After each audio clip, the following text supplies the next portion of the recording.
Hello dear friends, I'm Samuel Moore and welcome to my Study with Samuel video series.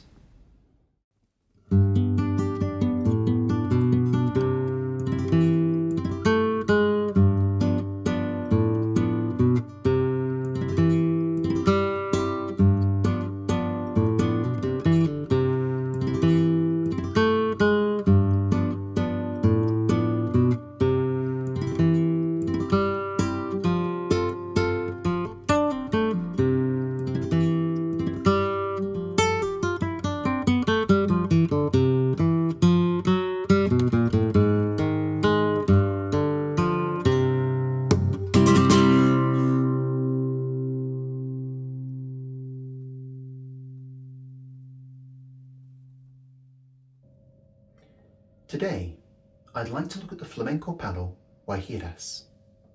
The Guajiras is a medium tempo flamenco form. It has a 12-beat compass with accents on 3, 6, 8, 10 and 12. In other words, 12, 1, 2, 3, 4, 5, 6, 7, 8, 9, 10, 11, 12, 1, 2, 3, 4, 5, 6, 7, 8, 9, 10, 11.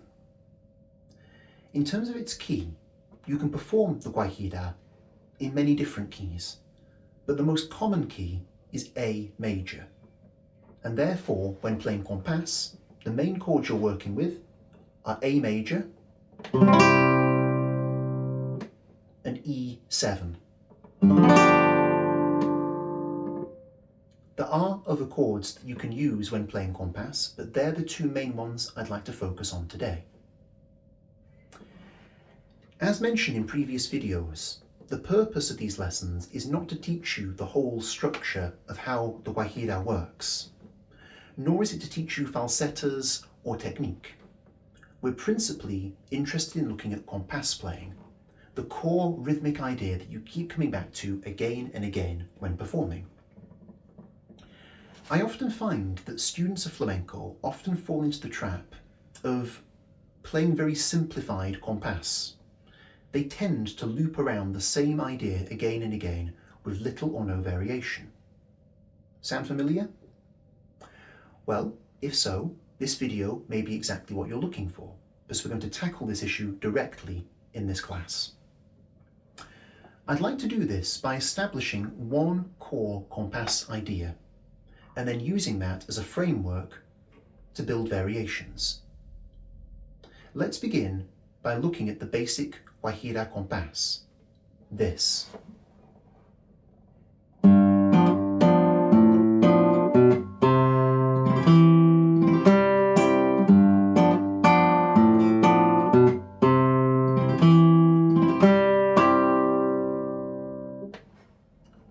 So before looking at any variations, let's deconstruct that and see what's going on.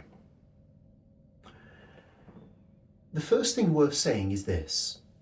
The chord structure in most Guajira Compás playing is split down the middle of the 12-beat compass.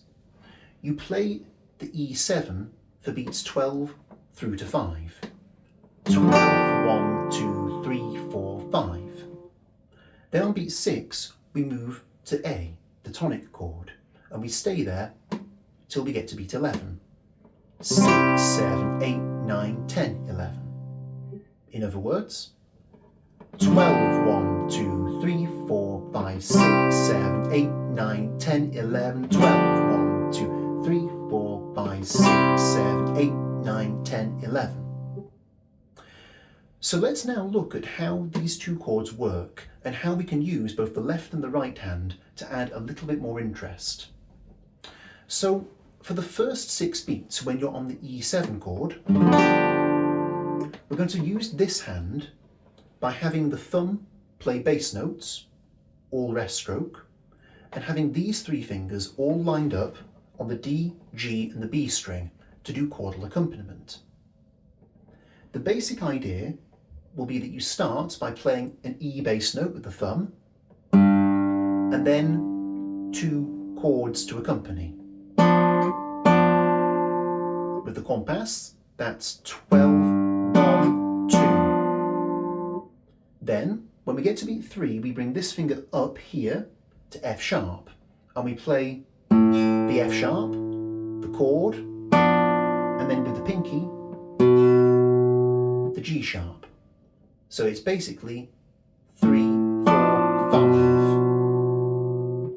If I put that with what we already have, 12, 1, 2, 3, 4, 5. So that's the first half of the basic compass. We now move to the A major chord, and this is relatively simple. In terms of what the thumb's doing, we're playing the bass line A, C sharp, and then E, which is part of the A chord shape. And that's happening on the accented beats. 6, 7, 8, 9, 10, 11. But to add a bit more interest, we're going to line these three fingers up on the G, the B, and the E string. And for the first two bass notes, you're going to do an arpeggiated roll on those notes. In other words, after you play the bass note, you peel away with each finger as a triplet. So it's 6, 7, 8, 9, 10. Then on beat 11, bring the three fingers back to those three notes, and instead of doing the roll, we're just going to play them as one chord together to complete the compass. In other words, 6, 7, 8, 9, 10, 11. Now put that with the first half of the compass with the E7, and what you get is this. 12, 1, 2, 3, 4, 5, 6, 7, 8, 9, 10, 11, 12. 1, 2, 3, 4, 5, 6, 7, 8, 9, 10, 11. And now without me saying the numbers.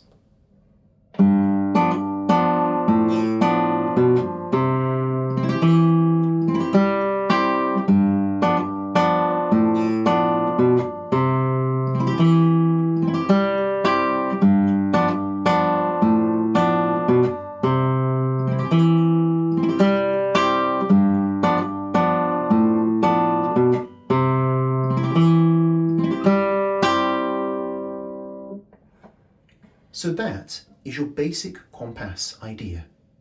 And before you move on to the next part of this video where we look at variations, I encourage you to make sure that that is as solid as possible, because it's only going to get more complex from here on in.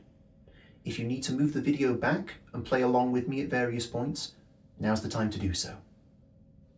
Before we continue with today's lesson, I'd like to do a quick shout out to let you know about my new Patreon account. For those of you who've never come across Patreon before, Patreon is a unique crowdfunding platform that allows artists like myself to offer exclusive content in exchange for monthly pledges. Your generosity allows me to continue working as a full-time musician, and in exchange you get access to some really great material, from unseen tutorial videos similar to this one, to flamenco guitar lessons. You even get access to my weekly gathering, the Midweek Guitar Meet.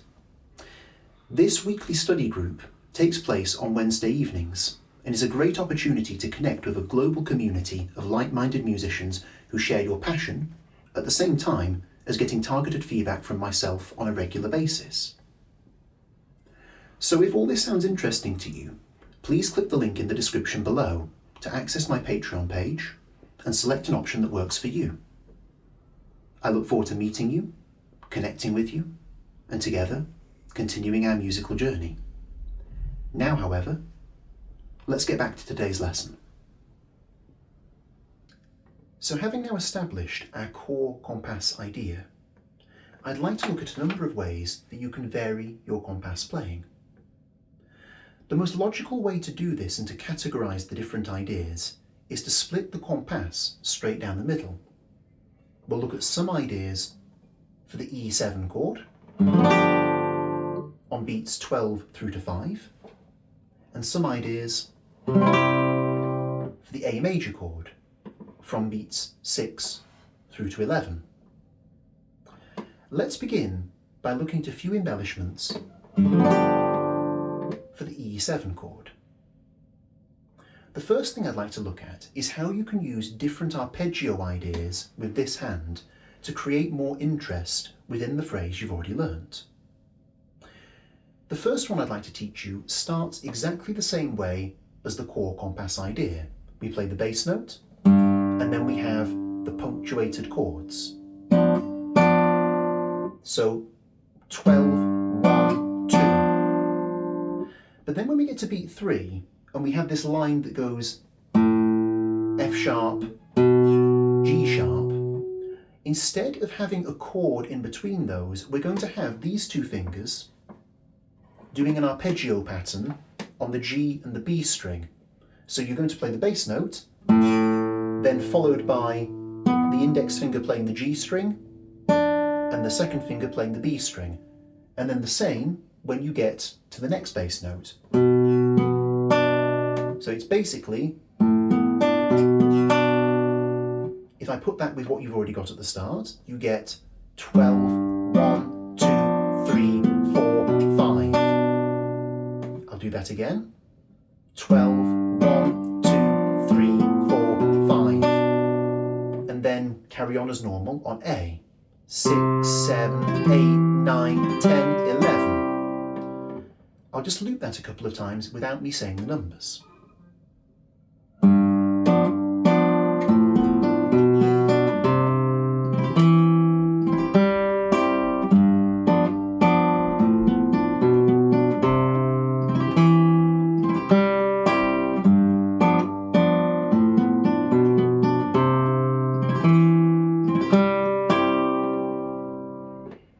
So very quickly, we've created some really nice, interesting ideas to embellish your compass with. It's worth saying that if you want to add in an arpeggio at the start, you can do so as well. For instance, you don't have to go 1, 2, 3. You could line up these fingers on the G, the B and the E string and simply play the E bass note and then so literally low E bass note, the G string, the B string, the E string, the B string, and the G string, thus giving you 12, 1, 2. And then if you want, you can use your original idea where you go 3, 4, 5, or you could use the idea we just looked at that goes. Both will work. Allow me to demonstrate.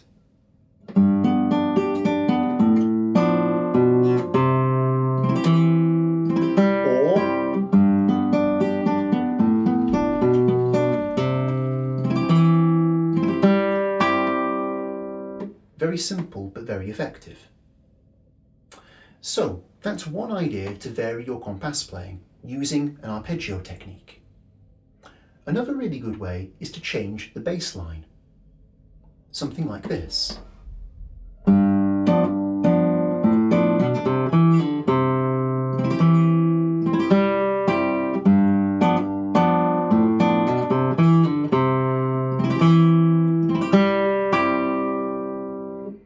So let's just break that down a little bit. Essentially, this starts in a very similar way to our original core idea. We play the E bass note, and then we have the two chords. But then when we come to the F sharp, we play the bass note, we play the chord, and then we hammer on to G sharp with the pinky. And as soon as you do that, you then play the open A string, and then from there you position the pinky on the C sharp and the second finger on the B, and you play the C sharp and pull off onto the B, and that drops you onto your cadence. If I do it slowly, 12, 1, 2, 3, 4, 5, 6, 7, 8, 9, 10, 11. Because it's a little bit syncopated, I'll do it without me actually saying the numbers this time.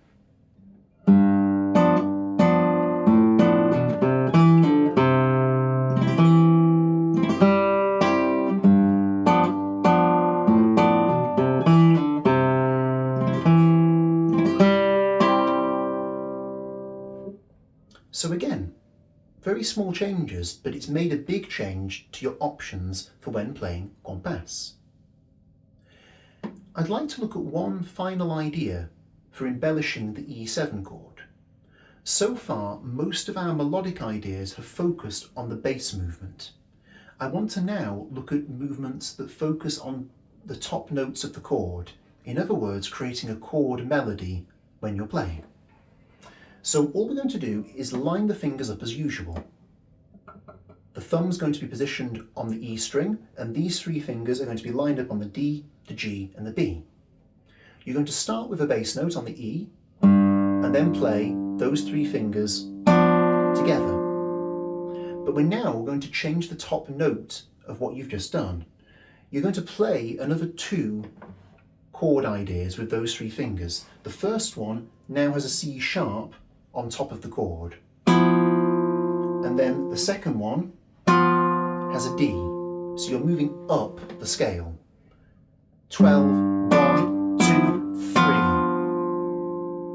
Then pull off from the D to the open B with the pinky. So it's 12, 1, 2, 3, 4. And then with this finger, catch the G string, which is playing the G sharp of the chord. 12, 1, 2, 3, 4, 5. And that drops you onto your cadence. 6, 7, 8, 9, 10, 11. So if I play that as a loop,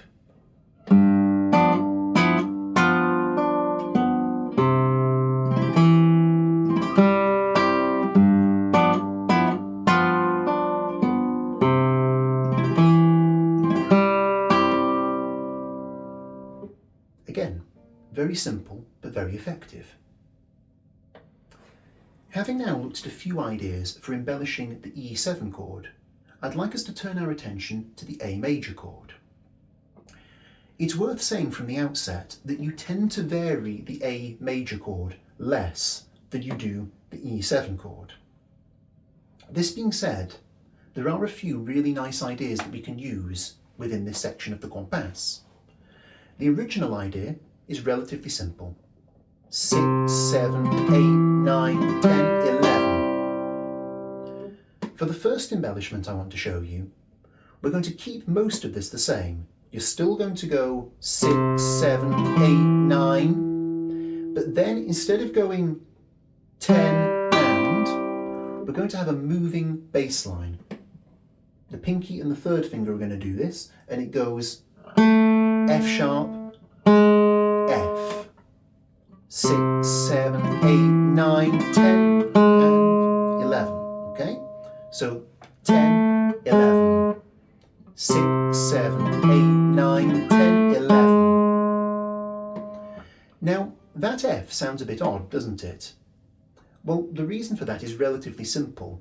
In the key of A major, you don't have an F natural, you have an F sharp. So where does that F natural come from? Well, it's quite simple really. That's happening on beat 11, so just before the start of the bar on beat 12. And what this gives us is a chromatic movement.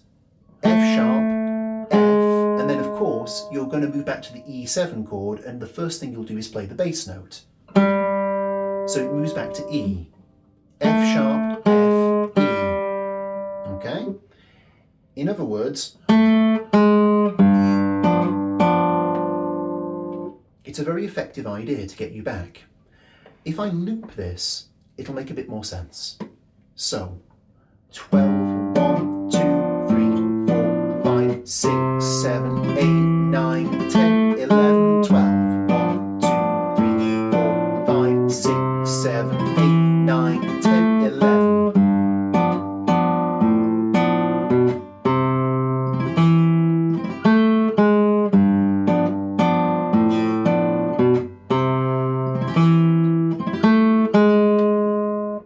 And so on. So just by changing the end, we've already got a really nice variation for the A major chord. Let's look at one more idea to give you some variations on the A. You could take away the chord altogether and simply play a classic melodic line that sounds like this. If I put it in context,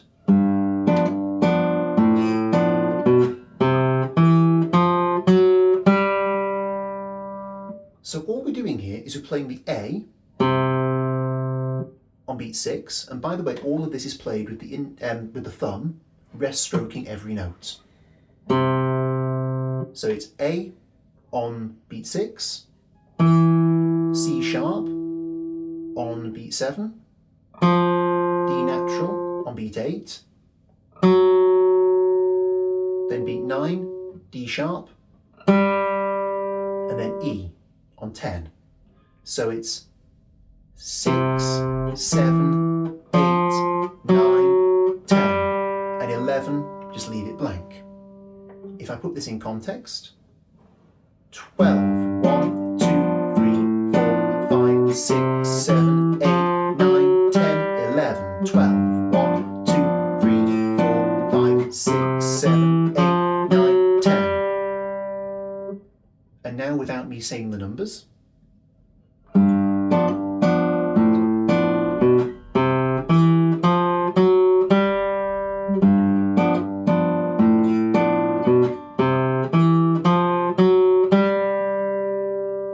and so on. So we've only covered a few variations today, and it's worth mentioning that there are many more, as well as other chord options you can use when playing Guajira's Compás. This being said, I think that's enough for now, and what I encourage you to do is work hard on making sure that each variation is very clear and you understand what's going on and where it's meant to take place within the compás. And once you've practiced each meticulously on its own, start putting it all together and randomizing the order and improvising with them. And collectively, this will make your compás playing sound a lot more varied and a lot more interesting. As always, I'll conclude today's video with a short performance showing you what can happen if you do this. Here we go.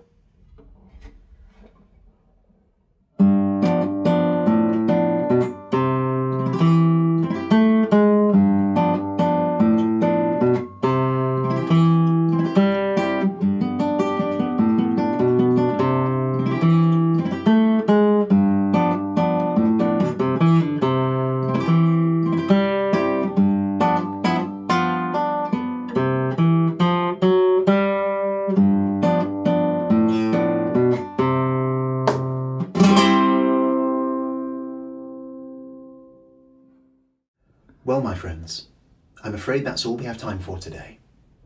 But if you enjoyed today's video, please subscribe to my YouTube channel and hit the bell icon to receive notifications. There'll be more videos coming soon.